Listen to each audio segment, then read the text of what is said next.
MD mundur sebagai Menko Polhukam akhirnya terjawab sudah. Tanggal 1 Februari rupanya jadi momentum yang dimaksud oleh Mahfud.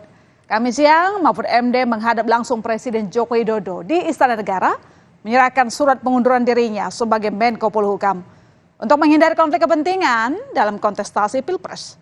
Pertanyaannya, apakah langkah Mahfud ini akan diikuti oleh pejabat publik lain yang juga ikut dalam kontestasi Pilpres? Sehari setelah mengajukan surat pengunduran diri dari posisi Menko Polhukam, calon wakil presiden nomor urut 3 Mahfud MD ternyata masih melakukan rutinitas lari pagi di Monas. Ya, lari pagi di Monas merupakan agenda rutin Mahfud selama 4 tahun terakhir saat menjadi Menko Polhukam. Namun lari pagi pada hari Jumat ini terasa berbeda bagi Mahfud karena merupakan lari pagi terakhir bersama staf Kemenko Polhukam. Sebagai kenang-kenangan terakhir, Mahfud menyempatkan diri berfoto bersama dengan para staf Kemenko Polhukam yang telah bekerja bersama dirinya selama hampir 5 tahun. Ya, dan selain berpamitan, Mahfud rupanya juga sudah mulai beres-beres mengemasi barang di ruang kerja kantor Kemenko Polhukam.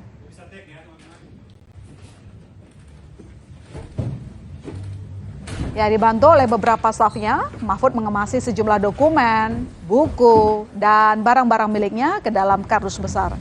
Sesekali Mahfud berhenti sejenak sambil melihat sekeliling ruang kerjanya untuk mengenang selama hampir 5 tahun bekerja sebagai Menko Polhukam.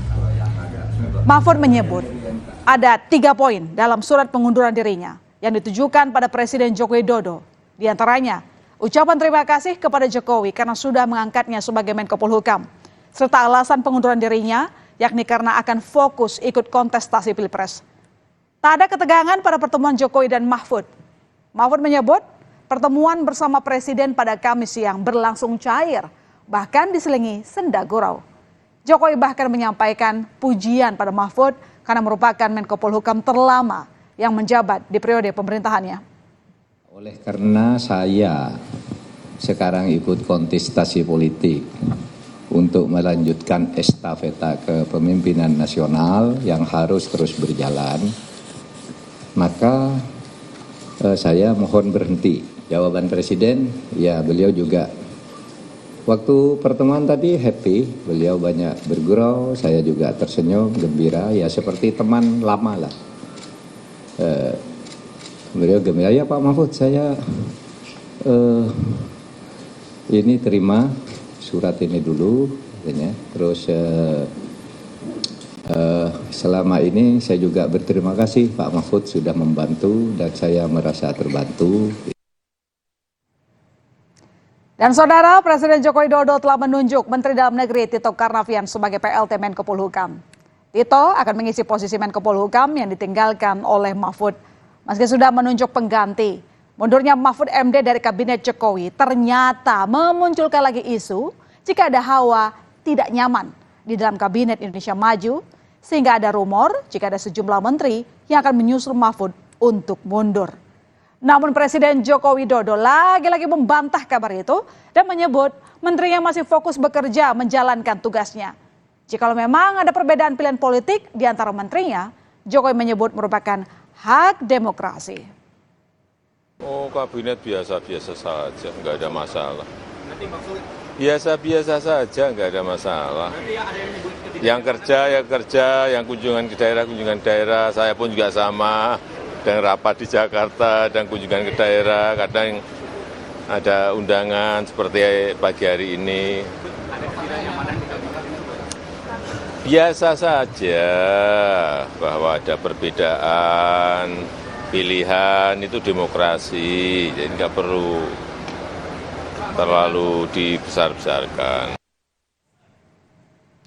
Sebagai pihak yang kerap melontarkan jika pejabat publik yang jadi peserta Pilpres untuk mundur sekaligus pasangan dari Mahfud di kontestasi Pilpres, Ganjar Pranowo mengungkapkan respect kepada Mahfud.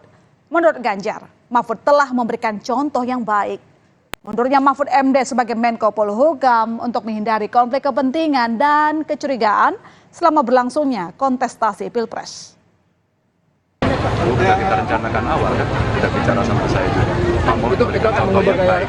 Itu akan mengubah gaya kampanye nggak, Pak? Biasa saja, kan setidaknya kita menyampaikan pada publik karena konflik of interest-nya tinggi, maka dengan integritasnya Pak Mahfud memberikan contoh yang baik. Saya respect itu.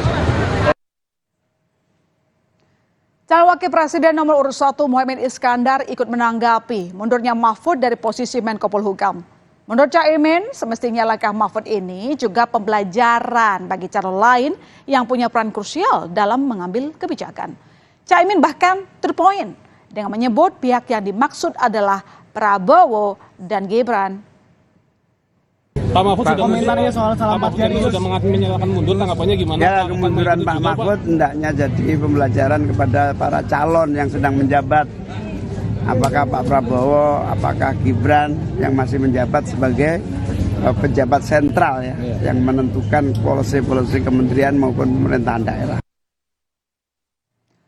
Muncul pertanyaan, apakah mundurnya Mahfud MD nantinya akan diikuti oleh pejabat publik lain yang ikut berkontestasi di Pilpres? Sekjen PDIP Hasto Kristianto sih berharap jika sikap bijaksana Mahfud yang mundur sebagai Menko Polhukam dapat dicontoh paslon lain yang masih menjadi pejabat negara. Seperti salah satunya Capres nomor urut 2 Prabowo Subianto yang masih menjabat sebagai Menteri Pertahanan. Terkait harapan Hasto ini, anggota Dewan Pengarah Tim Kampanye Nasional TKN Prabowo Gibran, Hasim Jojo Hadi Kusumo dengan tegas menyebut jika Prabowo tak bakal mundur dari kabinet Jokowi, cukup Pak Mahfud saja. Semoga keteladanan integritas dari Prof. Mahfud MD ini dapat menular ya termasuk ke Pak Prabowo. Sehingga ya meskipun di sana anggarannya besar sekali. Jadi rasanya kalau mundur dengan anggaran besar itu sayang. Pak Prabowo kapan mundur dari menteri? Nggak bakal mundur dari menteri. Nggak perlu mundur. Oke, bicara soal mundurnya Mahfud MD sebagai Menko Polhukam, Wakil Ketua Tim Kampanye Nasional Habibur Rahman sudah mempertanyakan kenapa baru disampaikan sekarang setelah lama ditetapkan sebagai calon wakil presiden oleh Komisi Pemilihan Umum. Dalam wawancara bersama pemimpin redaksi Kompas TV, Rosyana Syalahi, Mahfud MD menyebut keinginannya untuk mundur memang sudah dipikirkan sejak lama dan awalnya akan dilakukan setelah hari pemungutan suara. Namun setelah melalui kontemplasi, Mahfud memutuskan untuk mundur sebelum hari pemungutan suara dan setelah bertemu Presiden.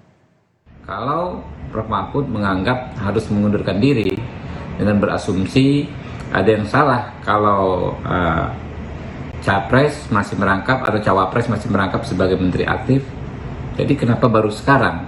Jadi kalau rangkap jabatan istilahnya ya, rangkap status seperti itu dianggap bermasalah, kan sudah terjadi 72 hari dijalani oleh Prof. Mahfud.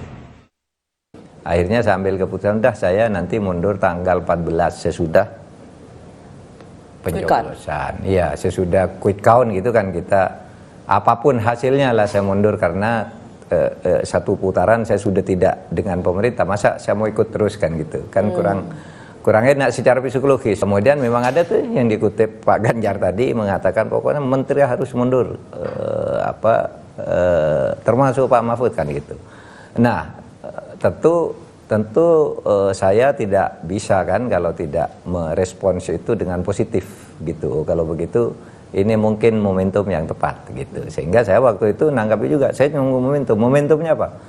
Ketemu Pak Jokowi dulu, karena dulu saya diangkat dengan penuh penghormatan, saya harus pergi dengan penuh penghormatan kan begitu. Tidak tinggal gelanggang colong pelayu kata orang Jawa. Hampir 5 tahun menduduki posisi Menko Polhukam, Mahfud MD akhirnya benar-benar mengambil langkah mundur dari kabinet Jokowi untuk menghindari konflik kepentingan dan fokus untuk agendanya sebagai cawapres. Apakah sikap Mahfud ini akan diikuti oleh pejabat penting yang ikut berkontestasi dalam Pilpres? Atau jejak Mahfud ini malah diikuti oleh menteri lain di dalam kabinet? Kita lihat saja nanti.